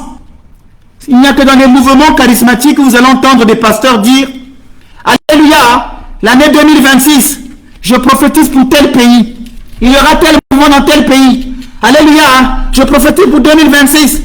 Tel homme de Dieu va recevoir ça. Tel homme politique, le Seigneur m'a dit. » Les orthodoxes ne parlent pas comme ça. Même les vrais prêtres catholiques, non. Si je reçois le message de quelqu'un, je vais m'approcher de cette personne. Je vais le dire en toute humilité. Mais, copier-coller de ces églises-là, vous avez aujourd'hui maintenant même dans l'église catholique, hein, je l'ai dit dernièrement, pardonnez-moi mon franc-parler. Dernièrement, j'ai dit que les mouvements charismatiques dans l'église catholique sont devenus des têtes de pont du protestantisme dans l'église catholique. On fait les adorations Saint-Sacrement, ça crie, ça bouge en louange, ça gesticule avec un Saint-Sacrement, ça tourne le dos au Saint-Sacrement. On est dans un culte évangélique, pas catholique. Pas catholique. Myriam qui me pose la question de comment on a pu leur donner. Mais c'est ce que je dis. Les prêtres, les évêques ne jouent plus leur rôle. Je parlerai parce qu'ils veulent une croissance numérique, on en donne qui on veut.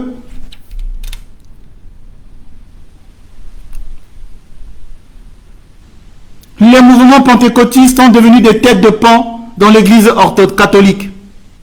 C'est des têtes de pont du protestantisme dans l'église catholique. On perd notre identité catholique. On perd notre tradition catholique. Parce qu'on veut toujours imiter les mouvements charismatiques. On parle en langue pendant l'Eucharistie. Et les gens pensaient c'est ça l'église orthodoxe. Il fait lever les fidèles. Toi, lève-toi. Je déclare que tu as telle maladie, non? Tu as telle maladie. Oui, père. Oui, mon père. Tu souffres de ceci. Le Seigneur m'a dit, reçois un prêtre orthodoxe. Et les gens vont penser que c'est ça l'église orthodoxe. Vous êtes en train de décrédibiliser l'église orthodoxe. Les prêtres orthodoxes en Afrique, Côte d'Ivoire, Cameroun. Heureusement qu'au Congo, ça ne se fait pas. Parce qu'au Congo, dans notre pays, les prêtres sont formés. Le père Jacob, qui est à la cathédrale de Brazzaville, plutôt à la paroisse de Brazzaville, le père Jacob, il a une formation. Il a été avec moi. Il parle le grec.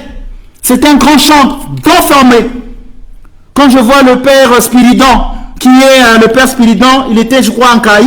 Le père Spiridon a été dans une formation à Kinshasa pendant 4 ans. Au Congo, les prêtres orthodoxes sont respectueux. Mais aujourd'hui, les dérives, on les voit un peu partout. Surtout en Côte d'Ivoire.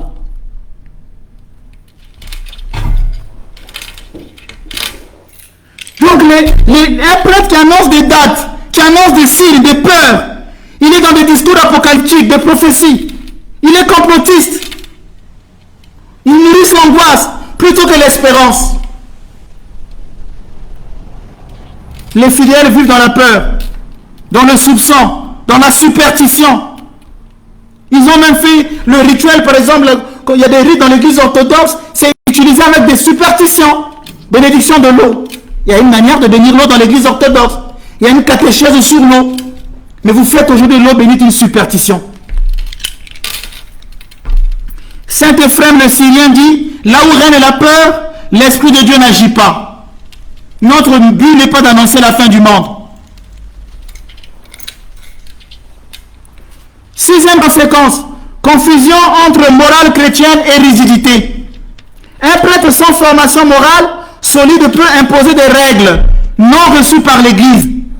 J'ai vu dernièrement une dérive dans l'Église catholique d'un mouvement charismatique qui disait que désormais, pour venir prier à tel endroit, il faut des filles vierges. Les filles qui ne sont pas vierges, on doit vous faire une prière de purification. Heureusement que l'Église catholique est vite intervenue. Parfois, on entend des choses dans l'Église qui n'ont rien à voir avec l'Évangile. Par exemple, le voile. Le voile, elle doit être sobre. Mais on n'est pas dans l'église orthodoxe, on n'est pas voilé comme chez les musulmans. Il doit être propre et bien sobre. Il ne faut pas confondre les traditions et les coutumes personnelles. Il ne faut pas confondre traditions et coutumes personnelles. Il faut juger sans miséricorde, ne pas juger sans miséricorde. Alors les fidèles vont s'éloigner de l'église parce qu'ils sont blessés, ils sont scandalisés. Le prêtre éloigne les fidèles de l'église par sa rigidité. Rigidité. Ce n'est pas la morale chrétienne, mais la rigidité. Celui qui connaît la miséricorde connaît Dieu. C'est ce que dit saint Isaac le Syrien. On peut être autoritaire, mais sans tomber dans l'autoritarisme. Moi, je suis quelqu'un d'autoritaire. Parce que je ne permets pas n'importe quoi dans ma paroisse. Mais je n'écrase pas les fidèles. Les fidèles ont un mot à dire. Nous faisons des réunions. J'éduque d'abord. Je rééduque. Je ne veux pas sanctionner un fidèle sans attente. J'ai déjà sanctionné, dans notre paroisse, j'ai sanctionné une fidèle que j'ai mise à la porte, mais j'ai attendu 3 ans. J'étais en train de enseigner, parler. Je lui disais non, 3 ans. Mais quand j'ai vu qu'elle constituait un trouble au sein de la paroisse, je l'ai écartée. Mais pas aussitôt. J'ai prié même pour elle, j'ai même jeûné pour elle. Et j'en ai enlevé 3 comme ça, mais au fruit de la patience. Ce n'est pas aussitôt qu'on sanctionne. Dès qu'il y a faute, vous interpellez, vous sanctionnez les fidèles, vous les chassez de vos paroisses. C'est de l'autoritarisme. Il faut apprendre à être patient. Il faut prier pour les fidèles. Il faut jeûner. Il faut conseiller. Il faut laisser d'abord. Mais pas d'aussitôt, on prend une décision, on sanctionne. Et 7e chose, silence aux coupables face aux abus. Par manque de formation éthique et ecclésiologique, un prêtre peut couvrir des abus pour éviter le scandale. Il peut refuser d'alerter l'évêque. Il peut spiritualiser des crimes ou des violences. Si un prêtre se met à coucher avec les fidèles, c'est un abus de faiblesse. Je donne un exemple. Une fidèle est venue me voir, je n'étais pas prêtre, donc ce n'est pas un secret de confession. Et me dit que je suis allé voir le prêtre parce que j'avais mal au ventre. Et le prêtre m'a dit, enlève ton pantalon, je veux voir si d'abord tu es vierge. Et il a posé sa main. Ah, je dis des choses sur la place publique, je devrais avoir parfois un langage diplomatique. Seigneur, pardonne-moi. Mais je ne peux pas rester coupable, avoir un silence coupable face aux abus. Et j'en ai parlé à l'évêque, et l'évêque n'avait jamais sanctionné le prêtre. Si aujourd'hui en France, on commence à faire de la lumière sur les abus dans l'église, c'est parce que pendant longtemps, l'église était restée silencieuse face aux abus. Et aujourd'hui, ça nous retombe dessus. On parle aujourd'hui de l'abbé Pierre, de certaines choses. L'acte qu'un prêtre pose maintenant peut le rattraper 30 ans après. Parfois, on ne se rend pas compte. Surtout maintenant avec les réseaux sociaux, il faut faire très attention. Ça peut remonter plus tard, 30, 40 ans, 50 ans après.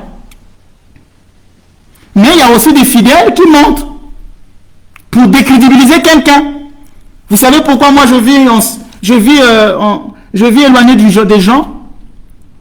Si je vis parfois dans mon silence, je vais seulement à l'église, je reviens, je reste dans ma maison, que je n'ai pas de contact. Aujourd'hui, je ne reçois jamais les fidèles, par exemple les personnes qui viennent à la paroisse, tout se fait en public. Si vous m'invitez à manger, je ne vais pas. Si une femme me dit, viens bénir ma maison, je lui dis, tu es catholique, oui, va voir le prêtre catholique, tu es pas orthodoxe. Pourquoi j'étais obligé de faire ça? Les gens vont se dire, ah, mais Père Ménas, il est un peu sectaire, comment il ne bénit pas les maisons des catholiques? Mais je vais vous dire la vérité. Parce qu'il y a un prêtre catholique qui m'avait appelé, qui m'a dit, on a appris en Martinique, il y a une dame qui disait que tu l'as invité à la mer, que tu lui aurais fait la cour à la mer pour avoir un acte sexuel. C'est des gens qui voulaient me coller un truc pour que je sois décrédibilisé. Et j'ai dit, mais c'est pas possible puisque je ne reçois personne. Je ne mange pas chez des fidèles. Je ne vais pas à la mer avec des fidèles. Citez-moi le nom de la dame.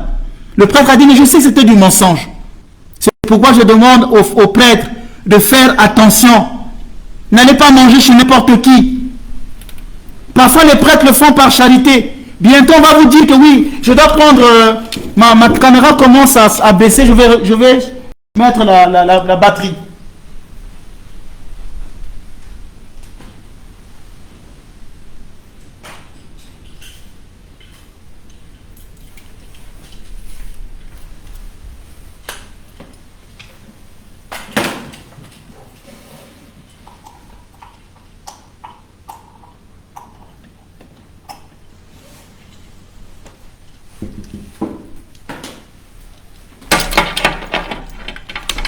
Voilà, je charge ma caméra de ma batterie. Donc, pourquoi je disais que, je dis souvent aux prêtres, faites attention. Avec qui vous allez manger, où vous allez manger, si ce sont vos sœurs, d'accord, vos cousines, d'accord, vos tantes, d'accord. Mais les jeunes femmes, là, ça va vous créer des problèmes. Évitez les cohabitations illicites, les cohabitations suspicieuses. Vous allez vous mettre dans ça et quand on va vous critiquer, ah, mais moi, la parole, les fidèles ne m'aiment pas. C'est ma vie, non? Donc, en tant que prêtre, je n'ai pas le droit d'avoir des amis. Mais oui, tu es prêtre. Après, je disais que quand tu es ordonné prêtre, tu es tenu à une certaine éthique. Un prêtre ne va pas dans les boîtes de nuit. Un prêtre ne va pas dans les bars. Pardonnez-moi, mes frères, mes confrères. Pardonnez-moi de dire ça. Je suis un peu trop strict. Oui, dans un bar, si c'est une fête paroissiale. Si c'est une fête, mais seul vous allez avec une jeune fille. Quand les autres fidèles voient, c'est le Christ qui vous parle. C'est pas le Père Ménas. C'est le Christ. Se taire devant l'injustice c'est y participer. Le mal se perpétue dans l'église et l'église perd sa crédibilité. On n'est pas seul pour tout seul. On est prêtre pour l'église. Je ne suis pas prêtre pour moi-même. Donc, les gestes que va poser un prêtre impliquent toute l'église. Tu vas faire un truc seul dans ton coin, mais c'est l'église qui est salie.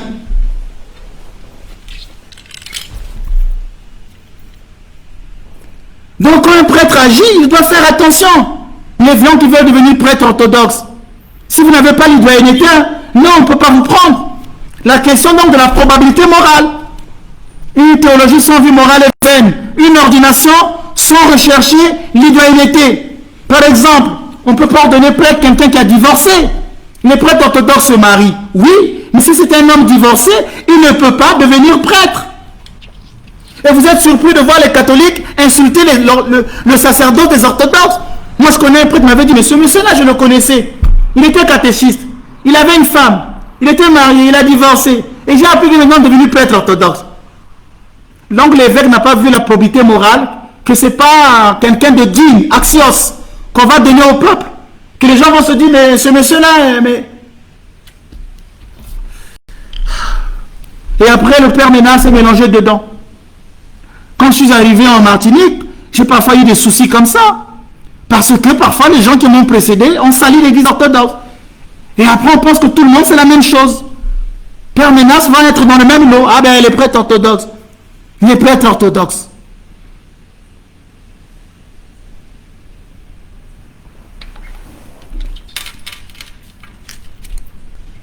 Ainsi, l'ignorance théologique, le manque de discernement pastoral ne sont jamais neutres. Il transforme le ministère sacerdotal appelé à sauver en un instrument d'égarement spirituel. Ça devient un instrument d'égarement spirituel.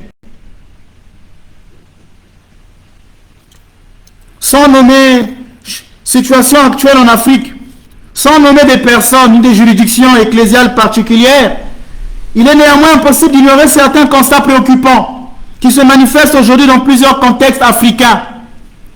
Dans plusieurs contextes africains, l'Église orthodoxe connaît une croissance rapide et encourageante.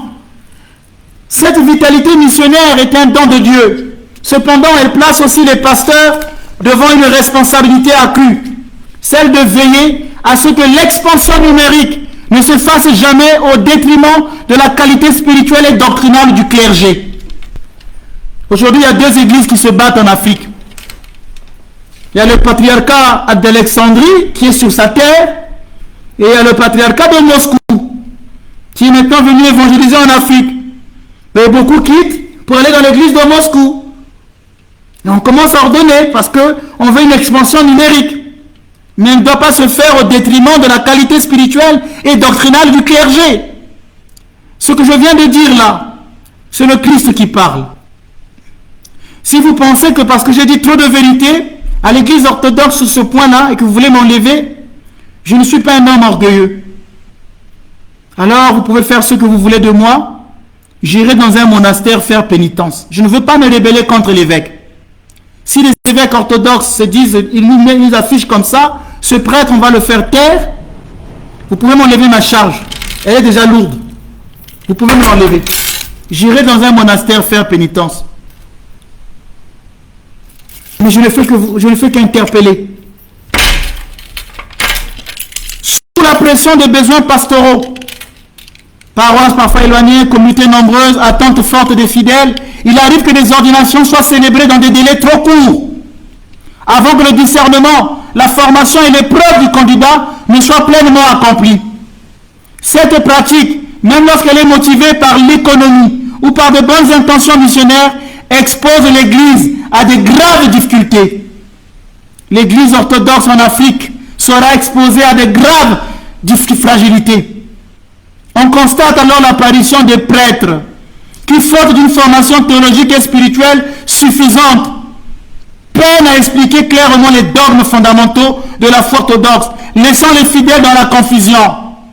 Transmettre des enseignements mêlant foi chrétienne, traditions locales non discernées, discours idéologiques ou politiques, pratiques religieuses étrangères à la tradition de l'Église. Adoptent parfois des attitudes contraires à l'éthique pastorale, par manque de maturité humaine, d'accompagnement spirituel ou de supervision ecclésiale. Dans un contexte africain, marqué par une forte religiosité, une grande expressivité spirituelle et une attente légitime de miracles et de réponses concrètes, le risque est réel de confondre le zèle missionnaire précieux mais insuffisant, le charisme personnel souvent lié à l'éloquence ou à la popularité, et le véritable appel sacerdotal qui se reconnaît à la patience, à l'obéissance, à l'humilité et à la capacité d'être formé. Dernièrement, je reçois un candidat qui se trouve dans un pays d'Europe. C'est un Africain, il est dans un pays d'Europe, il est dans un monastère. Il dit, Père Ménage, je voudrais vite être ordonné prêtre pour venir vous aider en Martinique puisque vous êtes seul. On m'a dit que vous avez besoin d'un prêtre pour vous aider. J'ai dit, oui, vraiment, en Martinique, j'ai besoin d'un prêtre. Parce que si on pouvait être deux, ça me permet de temps en temps de faire des conférences dans le monde. Mais comme je suis seul, je ne peux pas chaque fois quitter la paroisse. J'ai vraiment besoin d'un prêtre. Si j'étais au Congo, j'allais vite former les prêtres sur place. Et il me dit, ben je viens. J'ai dit, mais non, mais tu es au monastère, ça fait combien d'années? 2 ans. Et tu veux qu'on t'ordonne prêtre après 2 ans? Ah non, mon frère, tu dois faire 6 ans, 5 ans, 7 ans. Il faut vraiment prendre... Ah non, non, j'ai pas le temps pour ça. J'ai dit, alors écoute, m'appelle plus, hein. Cherche une autre paroisse. La tradition orthodoxe rappelle avec force que le sacerdoce ne repose ni sur l'enthousiasme, ni sur le succès visible, ni sur la demande du peuple seul, mais sur un discernement lent et exigeant, porté par l'évêque, confirmé par l'Église et enraciné dans la formation.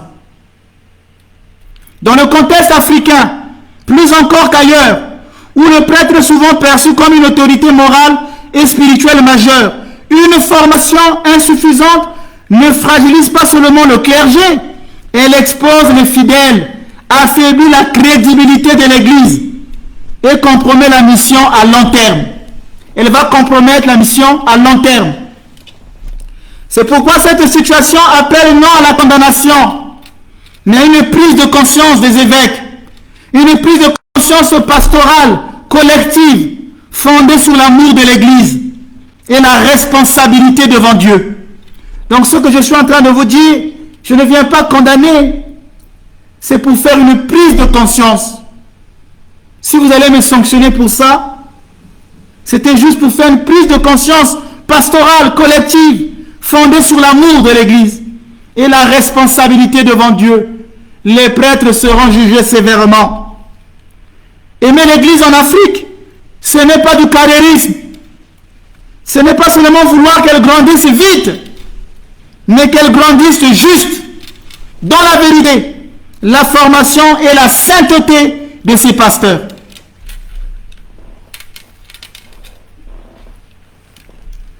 Quelles sont les solutions que le Père Ménas préconise? Moi, pour avoir des prêtres ici en Martinique, comme je sais que je suis en France, la Martinique est une île française, il n'y a pas de vocation en France. Il n'y a plus de vocation. Alors moi j'ai pensé qu'un jour, on peut avoir des candidats qui vont aider l'Afrique et qui vont aider la Martinique. Je suis en train de créer une maison de formation au Congo. Une maison de formation au Congo. Ça sera la première. Nous avons déjà un séminaire de formation au Congo-Kinshasa. Je pense qu'en Afrique de l'Ouest, il doit y avoir un institut de théologie orthodoxe. Mais dans mon pays, le Congo, je voudrais faire une maison et je ne peux que recevoir, ça va commencer l'année prochaine, que 10 candidats que je pourrais recevoir et qui seront formés dans la maison pour la première branche, comme c'est une formation d'abord rapide, pour une formation de 4 ans. Je prendrai des gens qui peuvent venir de Côte d'Ivoire, 2 candidats de Côte d'Ivoire, 2 candidats du Congo, 2 candidats de... Et puis plus tard, quand ils vont finir la formation, ils auront des paroisses locales, mais de temps en temps, ils pourront venir en Martinique. Mais je dois savoir qui je prends. Déjà, la maison en elle-même, elle coûte 700 000 francs CFA par mois, en attendant que je construise un séminaire de formation. Mais après, il faut nourrir parce que ces candidats-là ne vont pas payer. C'est moi qui vais les nourrir. Pendant les 4 ans, il faut les nourrir, il faut les soigner. On leur donnera une bourse. Ils vont être formés même en dehors de la théologie. Ils recevront une formation en psychologie, en droit et en informatique. Ça, c'est un projet qui me tient à cœur. Mais je n'ai pas tous les moyens. Comment nous ferons pour faire vivre cette maison, 700 000, bon, je suis en Europe, il faut que je calcule vite pour ceux qui sont ici en Europe. 700 000, ça fait à peu près, déjà 1000 euros, c'est 650 000. Ça fait à peu près 1300 euros pour la location de la maison. Ensuite, s'il faut nourrir les candidats, il faudra au moins, pour former ces gens-là, il faut au moins 4 000 euros chaque mois. Pendant 4 ans. Mais qui m'aide? Pourquoi le souci des églises devrait être une affaire personnelle du Père Benas? Qui m'aide? Je vais vous dire quelque chose sur cette maison de formation en Afrique. Actuellement, nous avons un problème pour cette maison de formation. Moi, je fais partie du patriarcat de Moscou. Si je mets la maison de formation au Congo, il y a maintenant deux patriarcats. Il y a Moscou et Alexandrie. J'étais au patriarcat d'Alexandrie. J'avais été ordonné lecteur par le patriarcat d'Alexandrie. Le patriarcat d'Alexandrie va trouver ça comme une trahison. Pourtant, le père Théologos avait fait un monastère à Dolisie. Un grand camp. On n'a même pas besoin normalement de louer des maisons parce qu'il y a un monastère qui végète dans la nature. Si on demande à l'évêque du Congo, donnez-nous ce lieu-là pour former des futurs prêtres. L'ego des évêques va dire, ah non, vous êtes du patriarcat de Moscou, moi je suis à Alexandrie. L'ego. Et on fait reculer l'église à cause de notre ego. Et demain, si la mission en Martinique n'évolue pas, parce qu'il n'y a pas de prêtre, je ferai un travail en vain. Il nous faut des prêtres, mais des prêtres formés. Et moi, je crois qu'il faut créer des maisons de formation. Aujourd'hui, avec Internet, ils peuvent faire des cours, même dans présentiel, des cours sur Internet. On envoie des cours, ils travaillent, ils étudient. Que de prendre quelqu'un qui était catéchiste, qui était berger du renouveau charismatique, parce qu'il a fait 3 mois là-bas, c'était un grand spirituel, il draine des foules, parce qu'on veut vite avoir une croissance numérique, on ordonne. Et après, ça crée des problèmes, ça dééquilibre l'église. Je lance donc un appel à tous mes bienfaiteurs. Tous mes bienfaiteurs dans le monde. Vous êtes nombreux dans le monde à soutenir notre mission. De penser à nous. Si eux ne peuvent pas le faire, qui peut le faire? Si ce n'est pas nous. Quand peut-on le faire si ce n'est pas maintenant? Nous allons ouvrir une formation. Il faudrait me soutenir pour cela. Quand vous verrez que la formation est ouverte, donnez-moi un peu de votre force, de votre don, pour qu'on ait qu'on ait des menaces, que nous ayons au moins 10 prêtres, 10 futurs pères menaces d'ici 4 ans ou 5 ans. 10 futurs pères menaces qu'on va former dans cette maison, qui reprendront, qui vont relever l'église orthodoxe en communion avec nos frères catholiques. Parfois, je vois des prêtres orthodoxes qui sont très hostiles aux catholiques. Je dis, ça, c'est pas une bonne manière de faire. Il faut qu'on travaille main dans la main. Mais il y a aussi des prêtres catholiques qui regardent de haut les prêtres orthodoxes, qui les méprisent. Ce n'est pas une bonne manière. Si vous avez eu la chance d'avoir des séminaires, rendez grâce à Dieu. Si l'église orthodoxe, vous avez eu la chance d'avoir des séminaires, rendez grâce à Dieu. Mais ne méprisez pas vos frères orthodoxes. Parfois, c'est un manque d'infrastructure. Même dans l'église catholique, ça arrivait à l'époque qu'on ordonnait des prêtres comme ça. Les séminaires ont commencé avec Charles Borromée, dans l'église catholique. Il faut accompagner spirituellement les futurs prêtres. Il faut une évaluation morale et une pastorale continue. Et ça, c'est la responsabilité des évêques, la responsabilité des structures ecclésiales. Donc, j'ai terminé en conclusion l'enseignement d'aujourd'hui. Pardonnez-moi. Parfois, si vous avez été blessé par des exemples que j'ai donnés, pardonnez-moi. Je demande pardon. Ce n'est pas mon intention. Mais c'était juste un appel à la responsabilité collective. Je voulais simplement rappeler que l'Église se reforme de l'intérieur par amour de la vérité. L'Église se reforme de l'intérieur par amour de la vérité. Mais je sais qu'il y a de l'avenir pour notre Église. Nous allons donc dire qu'il y a de l'avenir pour notre Église. Une Église fidèle et qui forme des vrais pasteurs.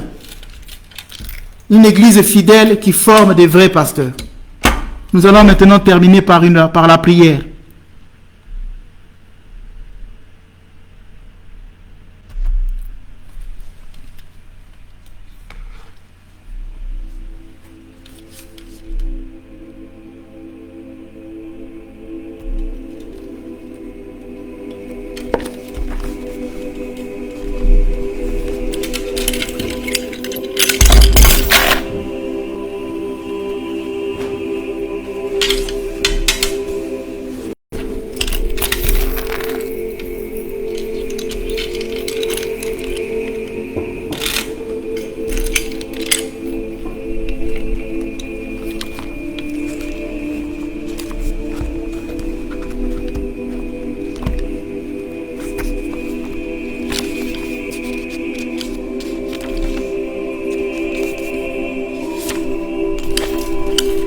Seigneur, accorde-moi d'accueillir dans la paix de l'âme tout ce que m'apportera le jour qui vient. Accorde-moi de m'abandonner entièrement à ta sainte volonté. À chaque heure de ce jour, instruis-moi et soutiens-moi. Quelles que soient les nouvelles que j'apprendrai au cours de la journée ou au cours de cette année, enseigne-moi à les recevoir avec une âme paisible et la ferme assurance que sur toutes choses règne ta sainte volonté. Dirige mes pensées et mes sentiments dans toutes mes paroles et dans chacun de mes actes. Accorde-moi de ne jamais oublier que chaque événement inattendu nous vient de toi. Apprends-moi à agir avec chaque membre de ma famille avec droiture et sagesse, sans jamais troubler ni peiner personne. Seigneur, accorde-moi la force de supporter la fatigue du jour qui vient et d'accepter toutes choses qui m'attendent durant toute la journée. Dirige ma volonté et apprends-moi à prier, à croire, à espérer, à patienter, à pardonner et à aimer.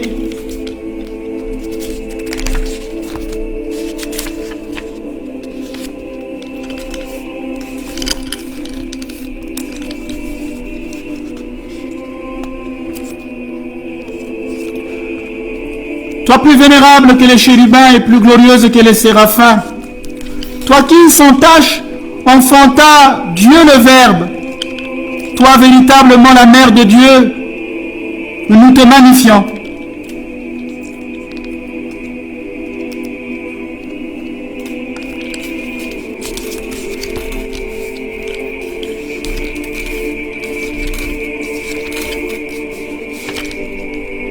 Vierge pure, sans tache, sans corruption, immaculée souveraine, épouse de Dieu, par ton enfantement merveilleux, tu as uni Dieu au Verbe, aux hommes et ramené dans les cieux notre nature bannie.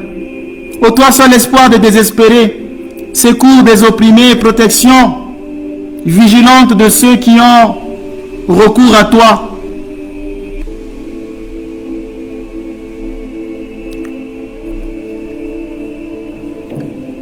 Ne prends pas en dégoût le pécheur que je suis, maudit, corrompu tout entier en pensée, en parole, en action honteuse, et devenu par insouciance esclave des plaisirs de la vie. Mais toi, mère du Dieu ami des hommes, sois touché de compassion envers moi, pécheur et prodigue, et reçois ma supplication, bien qu'elle soit proférée par des lèvres souillées. Usé de ton audace maternelle, supplie ton Fils, notre Maître et Seigneur, qu'il m'ouvre à moi aussi les entrailles de son amour et de sa bonté, sans s'arrêter à mes fautes son nombre, qu'il me ramène à la repentance et me considère comme un fidèle artisan de ses commandements. Assiste-moi toujours de ta miséricorde, de ta compassion, de ton amour bienveillant. En cette vie, sois l'aide et le secours chaleureux, le rempart contre les assauts de l'ennemi, le guide vers le salut. À l'heure de ma mort, de mon départ, entoure ma pauvre âme de ta bienveillance et chasse au loin les visions ténébreuses des esprits malfaisants. Au jour redoutable du jugement, sois celle qui me délivre de la peine éternelle et me désigne comme héritier de la gloire indicible de ton Fils, notre Dieu, que je l'obtienne, ô ma souveraine, très sainte Mère de Dieu, par ta médiation et ta protection, par la grâce et l'amour pour les hommes de ton Fils unique, à lui revienne toute gloire, tout honneur et toute adoration, ainsi qu'au Père et à son Esprit très saint, bon et vivifiant, maintenant et toujours, et dans les siècles des siècles. Amen. Que la bénédiction de Dieu descende sur tous ceux qui nous ont suivis en ce jour, qu'il apaise les cœurs. Lui qui est Père, Fils et Saint-Esprit. Amen. À bientôt. Merci beaucoup.